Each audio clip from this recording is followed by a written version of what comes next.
Okay. Okay, welcome to our online viewers tonight, and welcome to everyone that's here also. Um, Tonight I'm going to be continuing with where I left off last week. You'll recall that I was discussing the 10th word of the Risale-i Nur, which is mainly concerned with proving what's known as the Akhirat, the hereafter, and proving what's known as resurrection or Hashir in the Turkish. So we'd kind of got up to the first aspect of that. There are 12 aspects in the first part of the 10th word.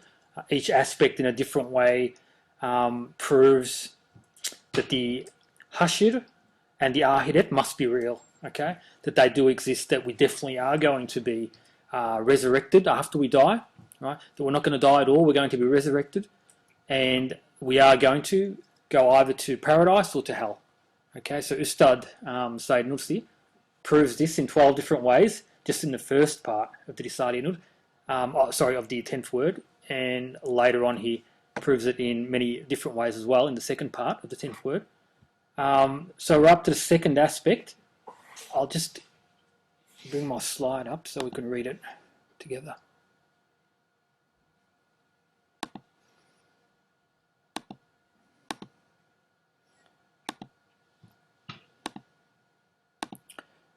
Does anyone want to refresh the first aspect that we discussed last week? I guess you weren't here, Tolga. It might be handy just to kind of mention it really briefly. Like, what these aspects do is that they kind of, they each prove Hashir and Akhirat in a slightly different way, but they kind of overlap one another as well. So actually, if you don't totally understand one aspect or you miss an aspect, it is kind of reiterated in subsequent aspects. So yeah, it's not that critical that you missed out last week. But nonetheless, I'll just quickly read the first aspect. It's just a couple of lines. Ustad says here, is it at all possible that in any kingdom, and particularly so splendid a kingdom as this, there should be no reward for those who serve obediently and no punishment for those who rebel? Reward and punishment are virtually non-existent here. There must therefore be a supreme tribunal somewhere else. Okay, so actually this is going to be reiterated as early as in the second aspect, but just to kind of take the main themes from it, it's just a case that we look throughout the universe and we see that there definitely must be a ruler of this universe, right? There definitely must be someone who created it and someone who maintains it in existence and who, I guess, orders it and rules it. That's quite clear. How do we know this? It's just simply by looking at phenomena in the universe, right? We see that so much do material things, like, you know, the subjects of this kingdom, if you like, to sort of draw from the analogy that you started using, the subjects of this kingdom are, as we said last week, material things. You know, we're a material thing as well, actually, at least on the exterior. So none of those material things are able to act contrary in any significant way to Allah's commands. Right? How can we prove that this is true? Well, simply because we know that there are things such as laws of physics, right? You know, so much is it so, or so clear is it that things obey the divine command that scientists have had to say, there must be laws, you know. There's a law of gravity and there's a law of this and a law of that, but those laws are actually abstract things. They're non-existent things. They have an external reality, Ustad would say. They have an external reality, but not a real existence, you know. So we know of them, but they're just an abstract thing. It's clear that some being, whichever being it is that created this universe in the first place, is maintaining it in order and control. Okay, so if that's the case, which it must be, any ruler ensures that his rules are obeyed, that disobedience is addressed, that good work is rewarded, right? This is a mark of rulership. You know, you're not much of a ruler if you can't do these things, right? So we see that in relation to 99.999% of this universe, everything obeys the divine command. So if there's 0.001% of the universe, namely us free-willed beings, that don't obey his commands, is it at all possible that this is going to go unaddressed? It has to be addressed. Yet we see that it's not addressed here in this life to the full extent. People get away with blue murder. People go to jail for innocence. People, yes, that's right. People get oppressed. People get dealt with unjustly. No one knows the facts like Allah. Allah knows the facts. He knows what you've done and what you deserve or what you don't deserve, right? Yet we see that people kind of, despite having done very wrong things, they seem to get off scot-free. They seem to live happily lives in this life. Yeah. They seem to go to their graves eventually without ever having been properly held to account. How could it be that a being that rules this universe on a universal scale, every atom has to obey the divine command? No atom has ever been seen to disobey the laws of physics. It's impossible, right? How can it be that such a being would allow the transgressions of a tiny minority of his creation to go unaddressed? Or on the flip side, how would it be that he would allow the oppressed to go without recompense, or those who have obeyed the command and done the right thing to go without proper reward? Okay, so that's kind of what that... justice. Yeah, or justice. I mean, justice is actually what we're talking about. You know, ultimately we're talking about justice here. So that's kind of what that proof is talking about. We spoke about the fact that you know, a lot of good work gets done, yet the reward for it in this life is fairly minimal. You know, like we spoke about the work of people like, you know, ambulance drivers or doctors or nurses or you name it, or even a cleaner. You know, like look at the hard work that a cleaner does, for example, and you know, he backbreaking work, and he only gets a few dollars an hour for it. You know, it's only just enough to sort of feed him and pay his rent. So it's clear that our reward isn't in this life. There has to be another realm, right? So it's impossible that this universe should be ruled in this way and then not to be this other realm where proper justice is going to be done, where proper reward is going to be given. Right? That's the first aspect.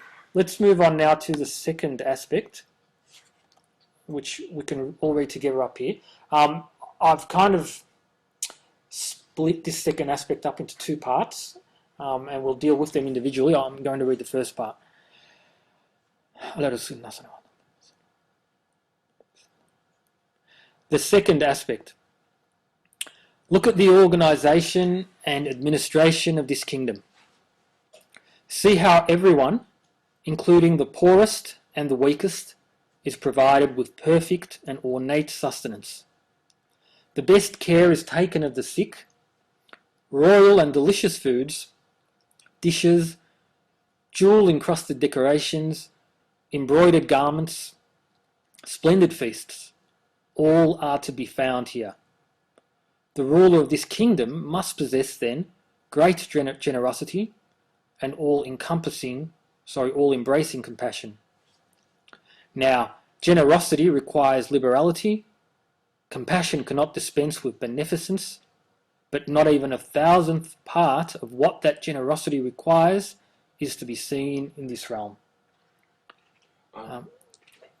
I've split it up into two. Okay, because he's kind of exploring all of it all together. Yeah, and you just split it into two bits. Yeah, there's two ideas in that paragraph.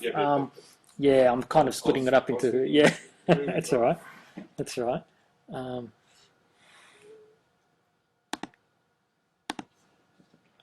Okay. So let's just start talking about here. Okay. To my mind, he's talking about the bounties that are provided to living beings. Okay. So I've got here. This study refers to the bounties like food, health, and even beauty in general. Humans in particular need a wide range of things to survive and an even wider range of things to thrive.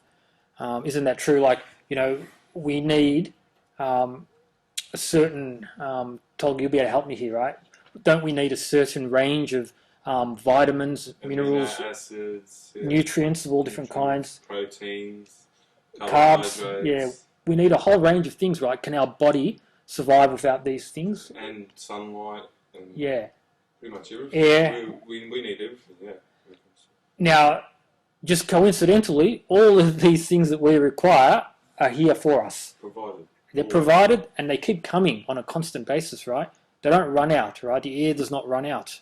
Water does not seem to run out, you know? Even though we waste it, it doesn't run out. Just when you think it's run out, rain comes, right?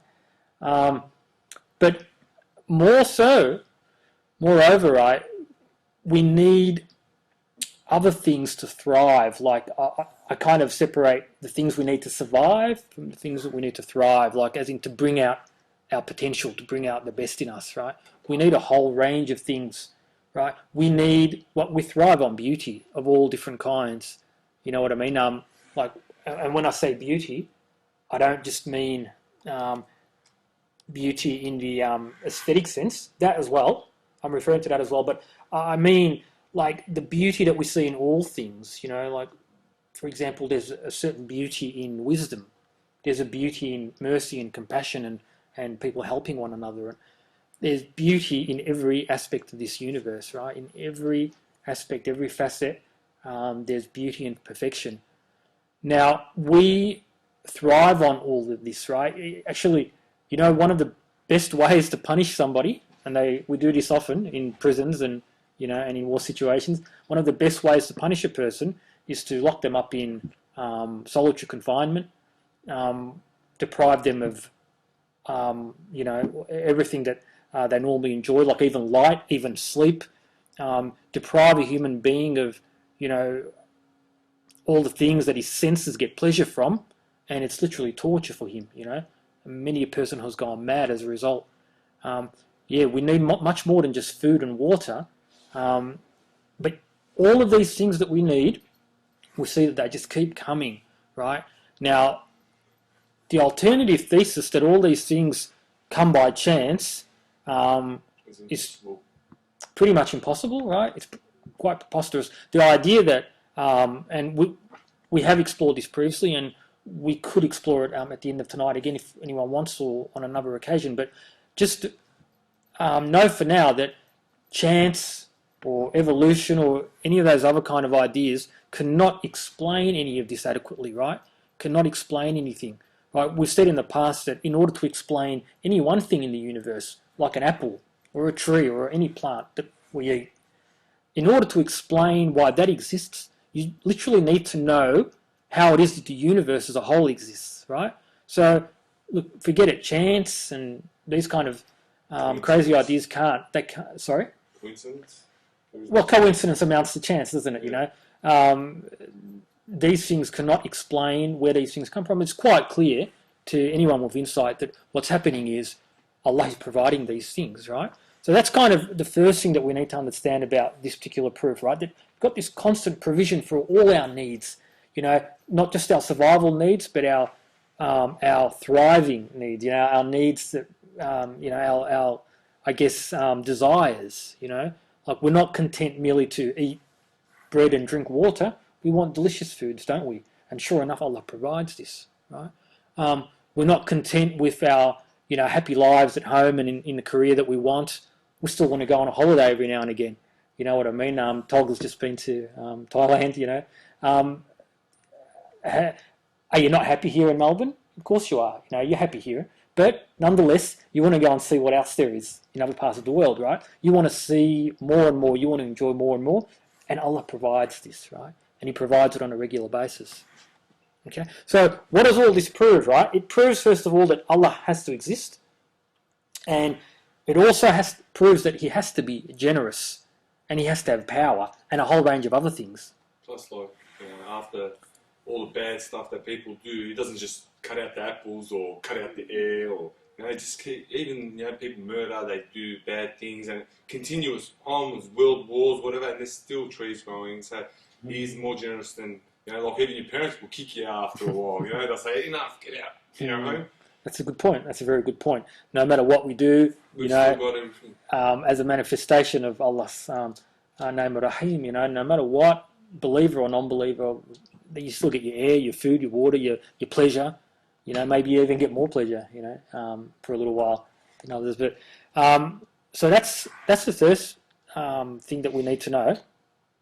Now, I've got here that you can't act with generosity unless you possess wealth and the power to give, right? So, what I'm getting at here is, right, is it possible that whoever's providing all this, is it possible that he possesses finite wealth?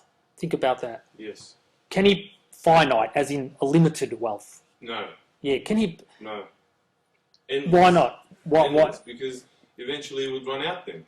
And then, he'd have to get his power, like what we were talking about the other night, he'd have to get his power from another being, which would mean that then that being is God. It's perfectly well understood. That's perfectly understood. Tolga makes an excellent observation, right? That's exactly right, he has to possess infinite wealth, infinite power. If he possessed only finite wealth, like a possessor of finite wealth, we're all possessors of finite wealth, aren't we? Yeah. Right? Therefore, the amount of generosity that we engage in is always limited, Yet we see that Allah, He engages in generosity on a universal scale, right? And on a continuous and repetitive basis. Every spring, Ustad says, 300,000 plants come back alive in a way, No animals, no bugs, no flies, no nothing. Then in 1 or 2 days, boom, everything's back. Yeah, all back again, There's just this, I think in the analogy, in the story that we read last week, Ustad says this, it's like there's a constant flow of caravans bringing supplies, just constantly, right? So now, still an obstinate person might say, well, no, like maybe he's just got a lot of stuff, but eventually it is going to run out, No, this is ridiculous because if you're a god, you have to possess infinite wealth, infinite generosity, right? Yeah, infinite like he's got resources. stuff and he's giving you stuff. It's being created. That's right. Constantly created. So he's got the power to create. Now, so it's endless. Now, he can't have a finite power. If he had a finite power, it would mean that he derives his ability to do things. He derives power from some source external to him, right? Now, if that was the case, he wouldn't be God, and that other thing would be God. Yet, we can prove through logical argument, through logical deduction, that if you're a God, you must possess power as part of your very essence. If you possess power as part of your essence, weakness cannot have anything to do with you, right? So therefore you have to possess infinite power. Now, so keep that point in mind, and then we'll see where this leads. I've got here the ceaseless, all-encompassing provision for needs that we see points to the fact that the provider of those needs possesses an infinite treasury and has infinite power. Now, infinite power and generosity necessitate the existence of a permanent realm where that generosity is manifested eternally. So Ustad says that the possessor of infinite wealth and infinite generosity and infinite anything can never be satisfied with a place of finite manifestation of those names, right? Or those attributes, right? So, picture this like you've got Allah. He possesses infinite wealth, infinite resources, infinite generosity and power. Yet this universe, everybody agrees, is only a finite and temporary place.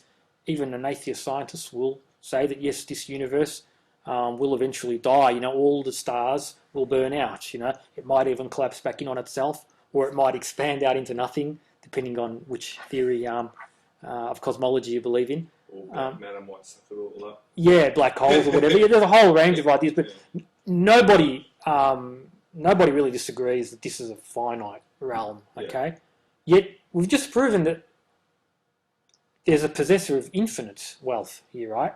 So Allah's created this realm to manifest His generosity, but it's only a temporary realm, So instead of saying what this infinite generosity requires is an infinite realm. Is an infinite realm because what's provided in this realm is always going to be minuscule, infinitesimal, when viewed from the perspective of infinite wealth and generosity, right? This world, this universe has laws, like you said, yeah? Yes. But the fact that it has laws doesn't really impact on its finitude, I guess. I'm not sure what you mean by that, but I mean, like, as in, his infinite power, like, in this world, you can't display all of it, because there's the laws. Then it would be a miracle. well, You know what I mean? Like, but in an infinite realm, anything's possible, anything goes. You can always continue his power. Is that what you mean? that's a good point as well. Like, I think what Tolga's getting at is that a possessor of infinite beauty or infinite anything will require another realm where those names can be manifested more fully, as well as for an infinite period or timelessly or forever. In addition to that, Tolga's asserting here that in this realm, given its nature and given its purposes, perhaps the fact that it's a testing ground, that the beauty of his names aren't manifested to their full extent. There's much more beauty to be seen yet, and that's true as well. It's endless, and there's laws there. So it goes to a certain point in this world, and all that do. Yeah, that's true. Sorry, that's true. And it stops there. Yeah. That's true, but mainly like we see that this is definitely a finite realm, and a finite realm cannot suffice for the possessor of infinite generosity. If he wants to manifest his generosity, which clearly he does, we see this on a moment-by-moment basis. Right? Everything that we need and desire, not just what we need, what we desire. Okay, everything is given to us, moment by moment. So he's clearly generous. He clearly possesses infinite wealth and power. So he will definitely require an infinite realm, right? A realm that isn't going to end. A realm where, as Tolga rightly points out, his names are going to be manifested to their more full extent, okay, than here. So that's kind of the first part of that second aspect, which I've kind of chopped in half myself. I'm now going to reread it from the perspective of the second idea that's in it. Okay, see how everyone pays due attention to his duties, with the exception of empty-headed people such as yourself. No one transgresses his bounds by as much as an inch. The greatest of all men is engaged in modest and obedient service, with an attitude of fear and awe. The ruler of this kingdom must possess, then, great dignity, exalted awesomeness and honour. Awesomeness and honour make it imperative that the discourteous be chastised, but not even 1,000th part of what that awesomeness requires is to be seen in this realm. The oppressor retains his power, and the oppressed his humiliation, as they both depart and migrate from this realm. Their affairs are then left to the same supreme tribunal of which we speak. Okay, so this aspect, when it talks about obedience to commands, like we spoke about this last week, it's not only referring, in my view, to the obedience of us to Allah's laws, in terms of what's halal and what's haram. It can be seen as referring also to the obedience of everything in this universe to his divine commands, right? Everything obeys. We see this, right? Now, even in relation to us free-willed beings that have got the ability to disobey, right? Now, the majority of the universe, the vast majority, has not got the ability to disobey. Even if we look at immaterial realms like angelic realms, they cannot disobey. They don't have that capacity. No, if you look free will. Look, that's an interesting question. They might have maybe some kind of free will. Some of them might have some type of free will. Maybe we'll need to explore that another time. But definitely, they don't have nefis and ene. They don't have the capacity to do something wrong, like we do. So they don't have pleasurable desires. They do. They would experience pleasure, definitely. Yeah. They would be able to experience pleasure, but they don't have the nefis that wants them to do it. bad things. They haven't got it in them to choose something bad. It's not in their world. It's not even in their world, right? But anyway, the non-believer won't believe. We'll say we're talking nonsense here about these angels anyway. But let's just look at material things. Everything, as we've said over and over again, everything obeys the divine command to such an extent that we've been forced to say, hey, there must be laws of the universe, right? So if that's true, then again there must be a ruler who possesses dignity, right? Who possesses, I guess, rulership and the ability to get you to obey, or holds such a position or is such a being that we want to obey him if we've got free will, right? That kind of a being clearly exists, right? Because look at even us free-willed beings. Is it not the case that believer or non-believer, religious or not religious, right? Most of us, most of the time, we do the right thing, at least to some extent, Like, people have always known it's wrong to kill, it's wrong to rape, it's wrong to do whatever, right? Everybody kind of knows this, right? Everybody experiences this, right? Even if you don't believe, even if you, worship the sun or fire or whatever, right? People have always kind of sought to adhere to some sort of morality, right? And then in particular the believers, the followers of divine books, by and large they do the right thing. Of course they do the wrong thing a lot too, they do. But by and large, we do the right thing. Like, look at how many people are in jail compared to how many people are not in jail, right? So it's quite clear that most of the time, right, even us free-willed beings, we do obey most of the commands, or a lot of them, especially the major commands. We don't go around killing people. We don't go around raping people. We don't really go around stealing, not in an overt way most of the time. They did in ancient times. Well, I'm not sure about that. I mean, there have always been people who have done the wrong thing, and that's the nature of humanity, right? But by and large, there have always been people who, at least to some extent, if not to a great extent, have always obeyed this some sort of morality, right? So even if you don't believe in God, is what I'm trying to illustrate, people have always obeyed or adhered to some sort of a morality, So no one can deny that there exists in human beings a sense of morality, and that generally speaking we adhere to that, Or even if we don't adhere to it, at least we know that it's wrong, And no one denies that, what we've done is wrong. Well, when you go and kill someone and, you'll never say it wasn't wrong. You'll rarely say it unless you're a psychopath, right? So it's clear that there exists a ruler here who commands obedience, right? And that's the first thing that we need to take. One could argue here that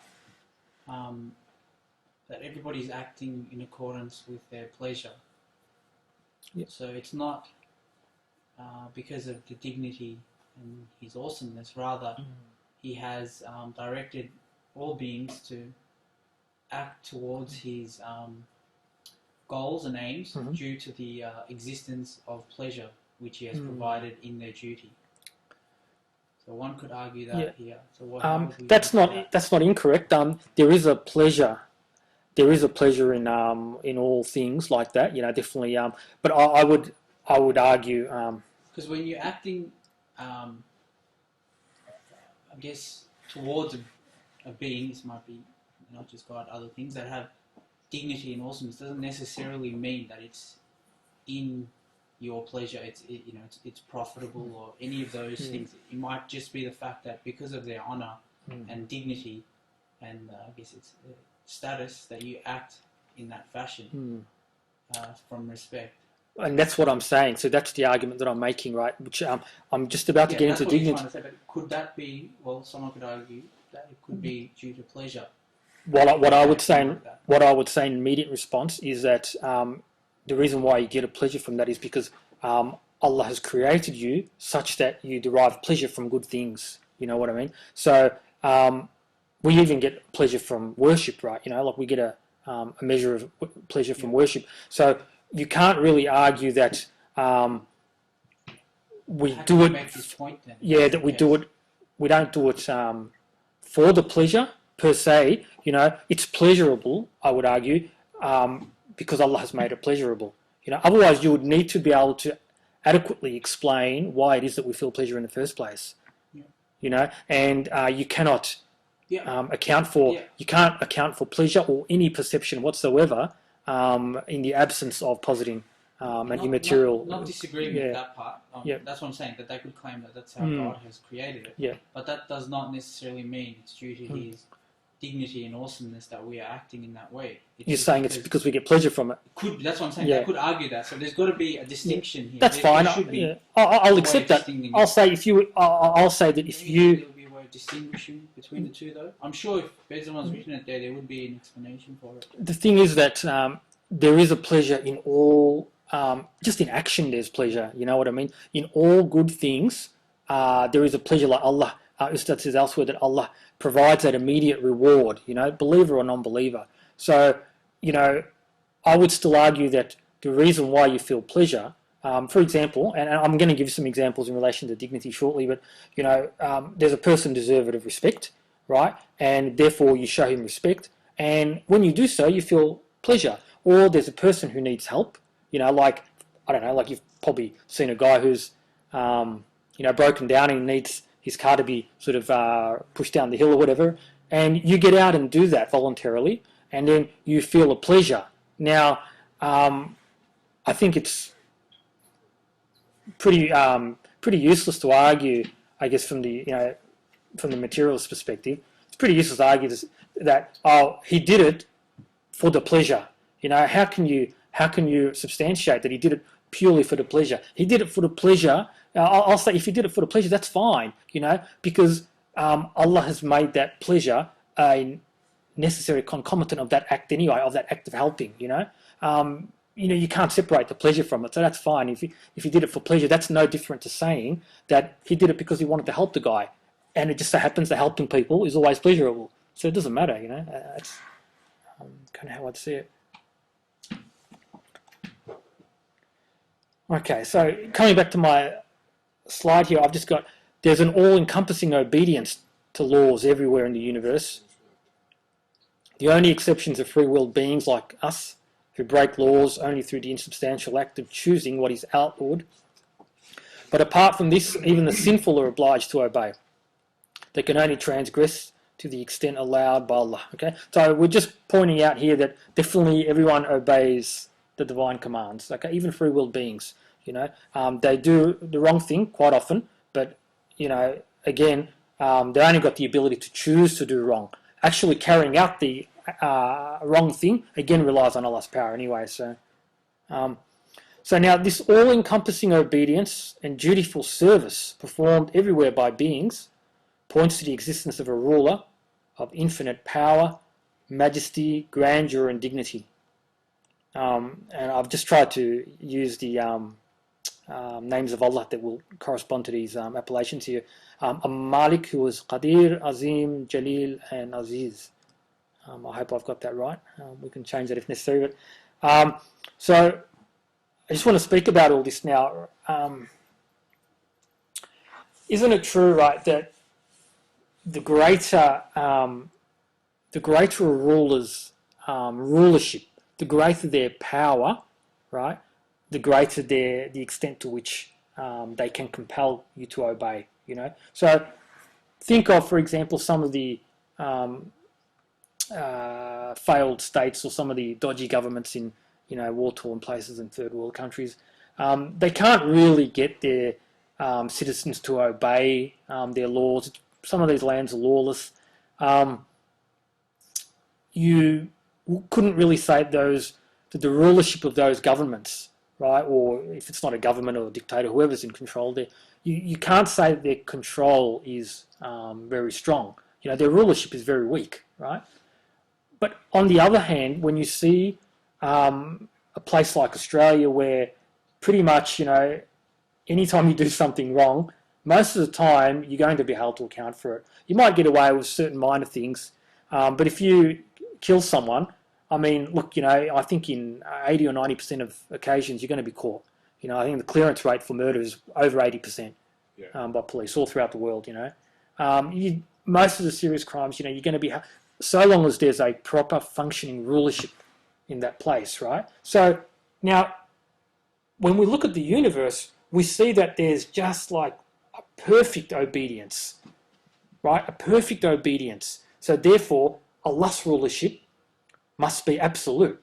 You know, it must be absolute. Now, if you've got absolute rulership, yet we see that some guys are getting away with some things, like they're getting away with some of the things that governments won't find illegal, like shirk, attributing partners to Allah, the most serious crime you can commit in the universe, the most serious crime that you can commit, saying that there's other gods apart from Allah, or saying that He can't do it by himself. There has to be others. There has to be others, or that Allah is a man, or he has a mother, or he has a son. These kind of assertions amount to shirk in Islam, attributing partners to God. Now, that's the most serious crime, many people, it seems, are getting away with it. So the only way to reconcile this with Allah's absolute rulership is to posit, quite reasonably and quite rationally, that there's obviously another place where they're going to be held to account. Nothing else in the universe is getting away with committing crime. Nothing else is acting disobediently. So surely this tiny, tiny proportion of subjects of this universe, being a few free-willed beings, right? Surely their serious crimes are going to go, are not going to go unaddressed. Okay, so that's the kind of proof that Ustad's referring to here in this second aspect, or part of it anyway. Absolute rulership necessitates another realm where all these guys that we see that are getting away with stuff, are going to be punished. And all the people whose rights have been trampled on, I guess, all the haq that's being taken from people is going to be addressed. They're going to be compensated, because justice in this world, as we spoke about last week too, is very limited. Now, that does not make sense given the absolute rulership we see, unless you say that there's another realm. Okay, so there you have a very, very strong proof for Hashid, right? So now I want to touch also on things like dignity and honor, right? Now, isn't it true, right, that, well, actually, before I say that, what do we mean by dignity? I think it's a word we hear a lot, but we might not know exactly what it means. Dignity refers to, like, if a person has dignity, it means they are due respect and esteem, okay? That's kind of the dictionary definition of dignity, right? A person is dignified if they are someone who ought to be respected, right? So now think of like, who do we show respect to, right? Even in Australian society, right? Yeah, definitely our parents and things, but like the example that I was sort of thinking of is you've got a guy who's gone away and he's fought for the country, like returned servicemen, diggers, right?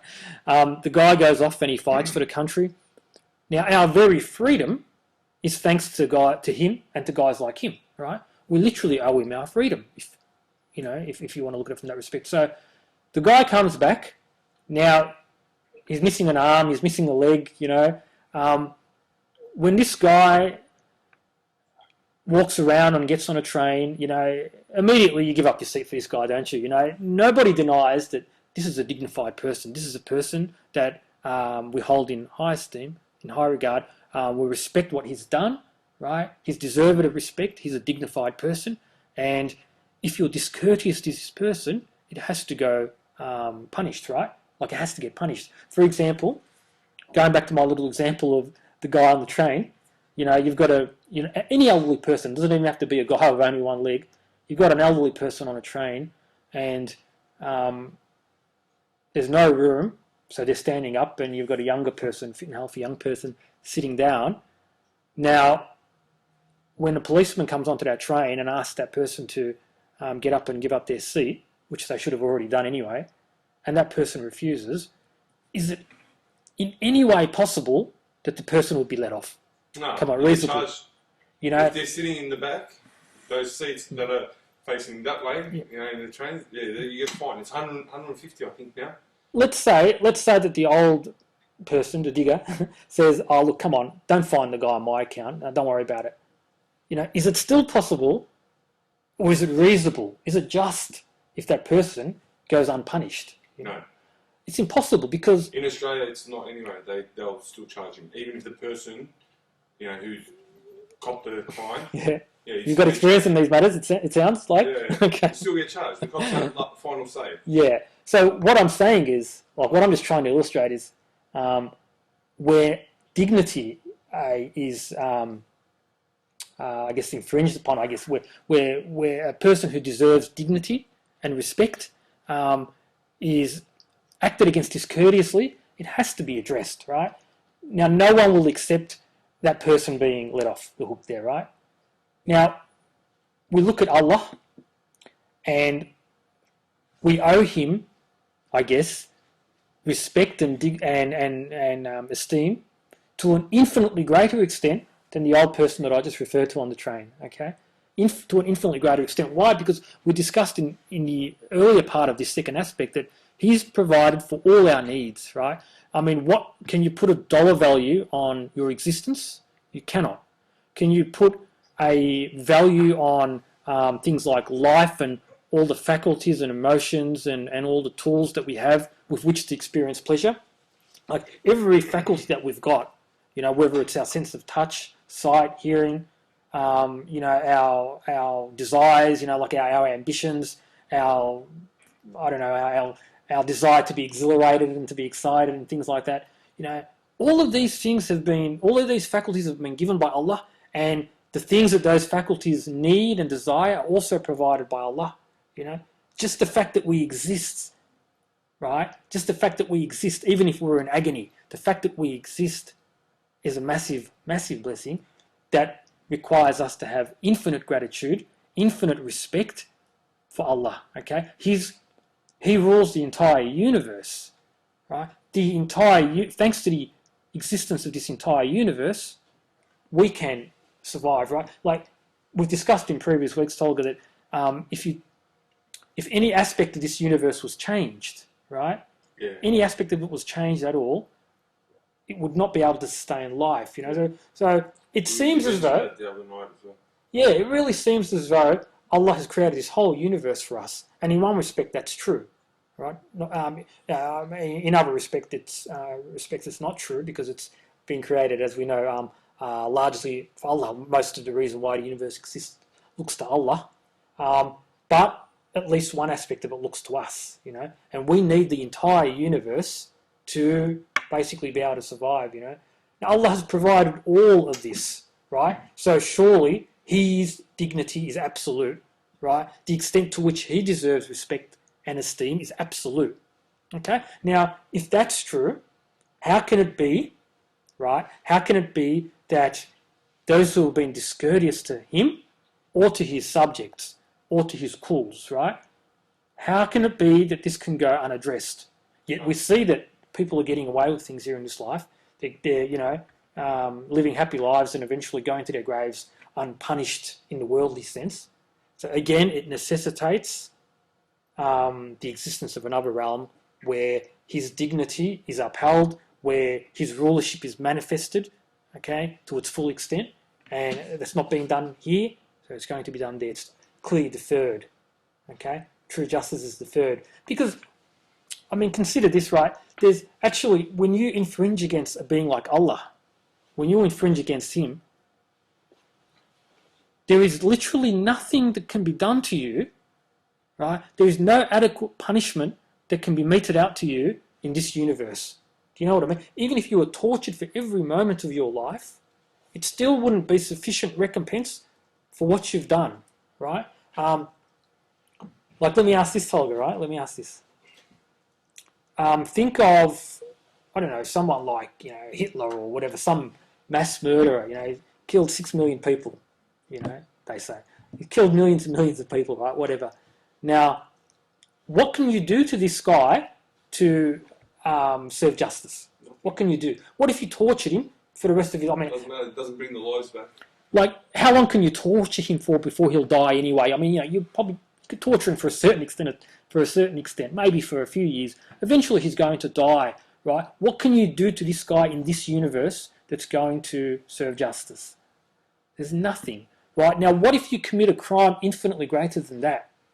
You know, you can see that in this universe there isn't a punishment sufficient, right? There isn't a jail severe enough.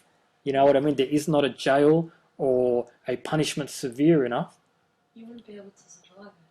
yeah, well, that's right. Our human body wouldn't be able to. No. Yes, exactly right. Yeah, you wouldn't be able to survive it anyway, even if there was. So, therefore, since we see absolute rulership and a being that deserves absolute respect, right? A ruler whose rulership is absolute, there has to be another realm where that punishment's going to be meted out, where proper justice is going to be served, and moreover, where those whose rights have been transgressed are going to be compensated sufficiently. Okay, so that's the proof in the second aspect. I've got 3 minutes if anyone wants to. Actually, I'll just finish reading off my slide here. This necessitates a realm where the discourteous will be dealt with appropriately, the righteous rewarded, and the oppressed compensated. And also, these infinite attributes require an infinite place of manifestation. So we touched on that a little bit earlier as well. You know, Allah's attributes, His beauty, like in every single one of His names, there's an infinite beauty, right? Now, those attributes require a place where they can be manifested fully and infinitely, right? This temporary realm is never going to be sufficient for the proper manifestation of those names, you know, and that's the way Allah has wanted it. You know, Allah has chosen to create a finite realm as a testing ground. You know, He hasn't. It's not due to deficiency in any way. He's intended only for His names to be manifested to this extent here in this life. Again, the infinite beauty of His names require an infinite place of manifestation where those names can be manifested fully. And I think that's the end of my slide. So is there anything that didn't make sense, or any questions or anything? All made perfect sense. Did it? You're learning very well. Like I'm glad you I'm glad you picked me up. All right, we're finished there. Okay. Oh, that was awesome. Thanks for tuning in to everyone who's online, and hopefully we'll catch you guys again at 7 p.m. Melbourne time next Thursday. Assalamu alaikum.